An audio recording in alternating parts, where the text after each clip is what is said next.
और यशस्वी प्रधानमंत्री जी को हम धन्यवाद देना चाहेंगे। और पूरा देश, देश की वो सेना, वो सैनिक उनके चरणों में नतमस्तक है। उनके चरणों में पूरा देश नतमस्तक है।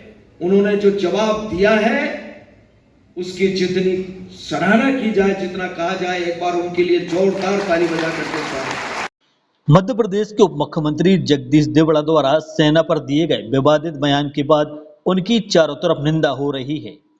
एक कार्यक्रम में छतरपुर पहुंचे केंद्रीय मंत्री वीरेंद्र कुमार ने जगदीश देवड़ा के बयान पर कहा कि मुझे आपके माध्यम से जानकारी मिली है, पहले मैं उनके बयान को देखूंगा और पढ़ूंगा, क्योंकि यह सेना के सम्मान की बात है। लेकिन मैं इतना जरूर कहूंगा कि सेना समूचे देश के लिए सम्मान है और मैं भारतीय सेना का सम्मान करता हूं। डिप्टी सीएम जगदीश देवड़ा को नपे-तुले शब्दों का उपयोग करना चाहिए था। अगर उन्होंने इस तरह बोला है तो गलत है, क्योंकि सेना देश की सीमाओं पर रहकर रक्षा कर रही है, जिसका हम सबको सम्मान रखना होगा। देश के प्रधानमंत्री और राष्ट्रपति भी सेना के सम्मान में बात रखते हैं और सम्मान और गर्व के साथ रखते हैं। मन में बहुत क्रोध था। जो दृश्य हमने देखा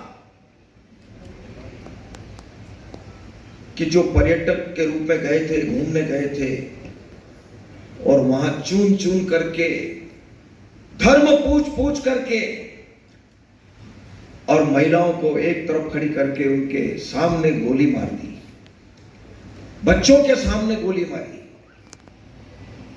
उस दिन से दिमाग में बहुत तनाव था, पूरे देश के लोगों के दिमाग में, कि जब तक इसका बदला नहीं लिया जाएगा और जिन माताओं के सिंदूर को मिटाने का काम जिन लोगों ने किया, जिन आतंकवादियों ने किया और जिन आतंकवादियों को जिनने पाला, जो पाल रहे हैं, उनको नेस्त नाबूद नहीं कर देंगे तब तक चैन की सांस नहीं लेंगे।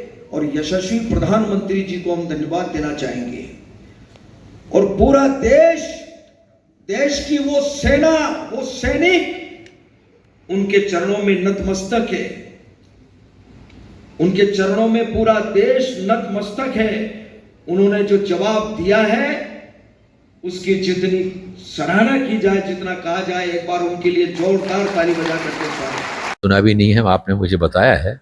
मैं डिप्टी सीएम के बयान को पढ़ूंगा, देखूंगा, उसके बाद फिर मैं उस संबंध में प्रतिक्रिया व्यक्त करूंगा। लेकिन मैं इतना ही कहूंगा, सेना समूचे देश के लिए सम्मान की होती है और पूरा देश सेना का सम्मान करता है। हर सैनिक हमारे लिए उतना ही वंदनीय होता है, अभिनंदनीय होता है, जितना हमारे परिवार के वरिष्ठजन होते हैं। क्योंकि सेना अगर देश की सीमाओं पर अगर चौकसी के साथ में देश की सीमाओं की रक्षा नहीं करेगी तो देश में कोई भी व्यक्ति अपना काम निर्विघ्नता के साथ में, निश्चिंतता के साथ में नहीं कर पाएगा। इसलिए सेना का सम्मान सर्वोच्च स्थान पर था, सर्वोच्च स्थान पर है, सर्वोच्च स्थान पर रहेगा। इस तरह का यदि बयान दिया है तो क्या करें? शब्दों को नाप तोल कर बोलना चाहिए। आदरणीय प्रधानमंत्री जी, आदरणीय राष्ट्रपति जी भी जो है ना, वो जब सेना के संबंध में कोई बात रखते हैं तो उनका सम्मान के साथ में, गर्व के साथ में ही उनका उल्लेख करते हैं।